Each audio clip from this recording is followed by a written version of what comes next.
This is a video response to Joe Feliz of USA.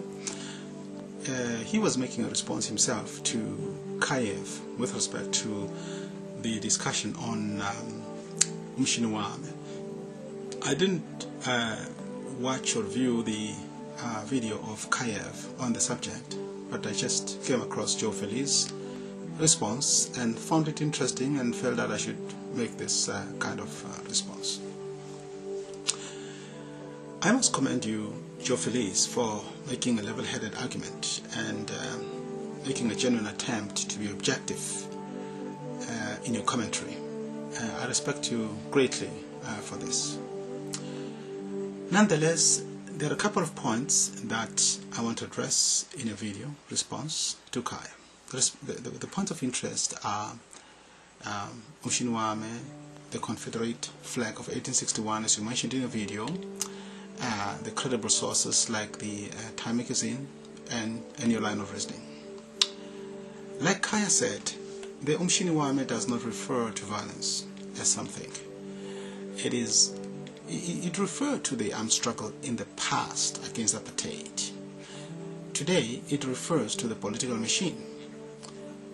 The majority of people seemingly think that way in South Africa, hence Mr. Zuma's lead in the leadership race.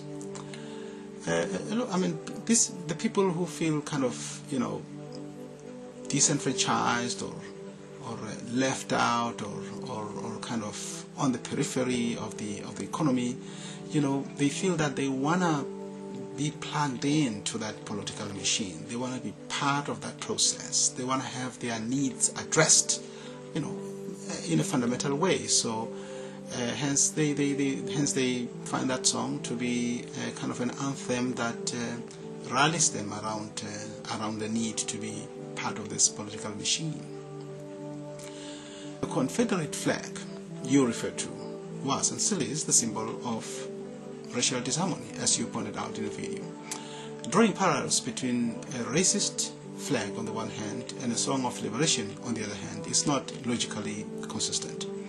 To give you a crash course on mathematics, assuming you're not a mathematician like myself, if we think of a flag as a superset, I am talking set theory, then the songs under the flag represent a subset of the superset. On the other hand, Umshini Wami is a subset. Therefore, how can you compare a superset with a subset? An equality test would discount the comparison you are making. Mathematically, they are not equal. Moreover, their objectives are juxtaposed against each other, i.e. the songs sung under the racist flag are songs of racism, sexism, xenophobia, homophobia, anti-Semitism, economic subjugation, and who knows what else. Whereas a liberation song promotes civil rights, egalitarian society, a gender-balanced, inclusive society, which is what South Africa and the ANC is all about. The credible sources that you're talking about, I respect your viewpoint that you would consider, among others, the Time magazine as a credible source, effectively giving them high regard for their interpretation of Umshini Wami. I must remind you that Time magazine is credible to you or anyone who believes in it. If you were to ask the Palestinians, they would find the Time magazine to be incredible. Indeed, when you read news reports in the Time magazine as well as the CNN news, you will find that the Palestinians are consistently being vilified. They are portrayed as the bad guys. How can Time magazine be a credible source? Moreover, when the former president of South Africa, Mr. Nelson Mandela, was inaugurated in 1994 as the first African president of South Africa, the Time magazine carried a parody caricature of him on the front page.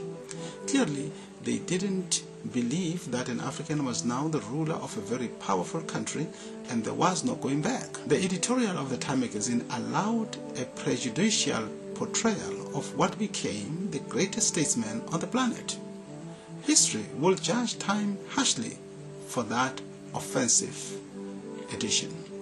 To my knowledge, they never apologized for that. Too bad for them. Your line of reasoning that Umshini Wami is a violent song because the so-called credible sources like Time magazine say so is fallacious. as already demonstrated. In conclusion, there is no equality or equivalence between a racist flag and a freedom song, and the Time magazine is not as credible as you think it is. The question then is, what is credible? Well, a tree is credible. If you and me look at a tree, then we will both agree that it is a tree. That's because the tree has an objective existence. In other words, the existence of a tree is not determined by our belief, thoughts, wishes, or bias. In order for Time magazine to be credible, it needs to have the same objectivity as a tree. Otherwise, it is a biased piece of paper that serves the ideological and business interests of its advertisers, and of course the economic interests of its shareholders.